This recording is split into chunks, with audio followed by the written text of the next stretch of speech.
বাংলাদেশ জামায়াতে ইসলামীর প্রবীণ রুকন প্রখ্যাত আলেমে দ্বীন মাওলানা এ.কে মুসলেহ উদ্দিন নোমানী বৃহস্পতিবার রাত 11:40 ঢাকায় ছেলের বারিধারা বসুন্ধরা বাসায় বার্ধক্যজনিত কারণে মৃত্যুবরণ করেন। ইন্না লিল্লাহি ওয়া ইন্না ইলাইহি রাজিউন। মৃত্যুকালে তার বয়স হয়েছিল 94 বছর। তার স্ত্রী 7 ছেলে 6 মেয়ে 41 জন নাতনি ও অসংখ্য গুনাহী আত্মীয়-স্বজন রেখে চলে গিয়েছেন। তিনি 1932 সালের আগস্ট মাসে নরসিংদী জেলার শিবপুর থানার বৈগাড়ী গ্রামে এক সম্ভ্রান্ত মুসলিম পরিবারে জন্মগ্রহণ করেন।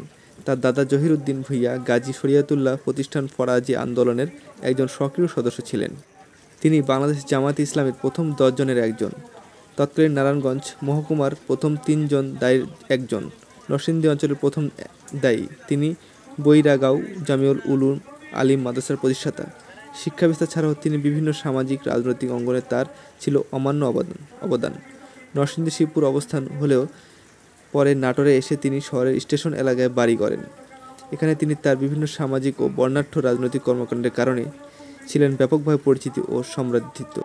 মরহুমের জানাজার নামাজ নিজ জন্মভূমি নরসিংদী জেলার তারই হাতে গড়া শিবপুর বাড়ি গাঁও জামিউল উলুম মাদ্রাসা মাঠে অনুষ্ঠিত হয়। জানাজার নামাজ শেষে তাকে পারিবারিক কবরস্থানে দাফন করা হয়।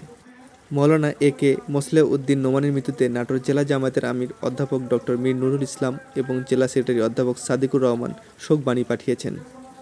শোকবাণীতে বিবৃতি বলেন, মাওলানা এ.কে মোসলেহ উদ্দিন নোমানী একজন বিজ্ঞ আলেম ছিলেন এবং জামায়াতে ইসলামীর ঢাকা, নরসিংদী এবং নাটোর জেলা বিভিন্ন গুরুত্বপূর্ণ দায়িত্ব পালন করেছেন। তিনি ইসলামের একজন যোগ্য দায়ী ছিলেন।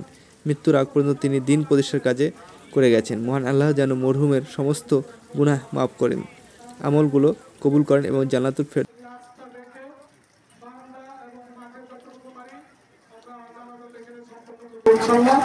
আমার আপনাদের কোনো ওসিয়ত করে গিয়েছিলেন, তার একটা ওসিয়ত ছিল আমরা যেন তার প্রতিষ্ঠিত মাদ্রাসায় তার জানাজার নামাজ অনুষ্ঠান করি।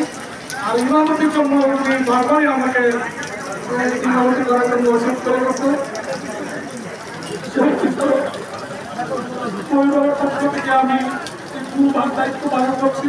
তার দ্বারা তার মাধ্যমের জন্য আমার সাথে একটু ইনশাআল্লাহ।